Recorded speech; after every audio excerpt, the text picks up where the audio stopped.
Dans l'immensité aride et implacable du désert, un homme avançait, son chien trottinant fidèlement à ses côtés. Le soleil, implacable, brûlait la peau, et chaque pas semblait plus lourd que le précédent. Ils avaient déjà marché des heures, peut-être des jours. La soif et la faim, comme deux ombres oppressantes, pesaient sur eux. L'homme avait une petite gourde d'eau, une précieuse réserve qu'il avait rationnée avec soin. Mais, lorsqu'il vit son chien haletant, ses yeux brillants d'espoir en quête d'un peu d'eau, son cœur resta fermé. « Non, je ne peux pas me permettre de partager, » pensa-t-il. Le chien, loyal et aimant, aboya doucement comme pour supplier. Mais l'homme, irrité par cette demande, le repoussa sèchement. « Va-t'en » cria-t-il d'un ton brusque. Le chien, la queue basse et le regard rempli de tristesse, fit quelques pas en arrière. Mais, fidèle jusqu'au bout, il resta à une certaine distance, suivant l'homme à contre-cœur, espérant encore. Les jours passèrent. La gourde de l'homme se vida. Il n'avait plus rien à boire, rien à manger. Ses forces le quittaient. Il trébucha, tomba, se releva avec peine.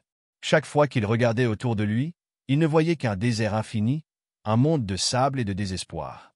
Ses pensées étaient embrouillées par la fatigue et la déshydratation. À bout de souffle, il finit par s'effondrer. Le ciel semblait tournoyer au-dessus de lui. Son esprit vagabondait entre la conscience et l'inconscience. « Est-ce ainsi que tout doit se terminer ?» murmura-t-il. Il pensa à son chien, à ses yeux tristes, à la loyauté qu'il avait trahie. C'est alors qu'un son parvint à ses oreilles, un aboiement, clair et urgent. L'homme ouvrit difficilement les yeux. Là, à quelques mètres de lui, il vit son chien.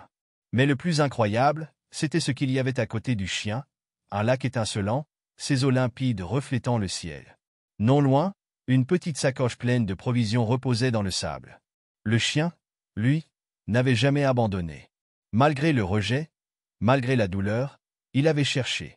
Pour lui, mais aussi pour l'homme. Et maintenant, il était revenu, fidèle jusqu'à la fin.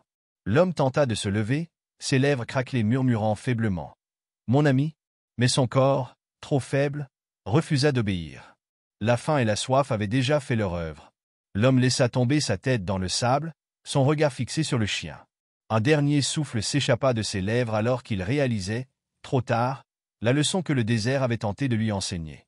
Le chien s'assit à ses côtés, hurlant sa tristesse vers le ciel infini.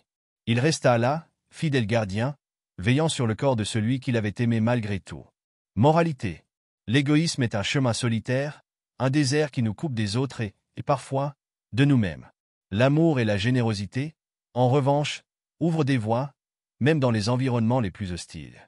Si l'homme avait partagé un peu de son eau avec son fidèle compagnon, il aurait peut-être survécu. La vraie richesse n'est pas dans ce que l'on garde pour soi, mais dans ce que l'on offre aux autres. Car parfois, ce que l'on donne revient à nous, multiplié.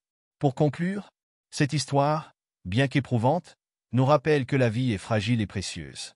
Ne laissez pas l'égoïsme vous voler les liens qui donnent un sens à votre existence.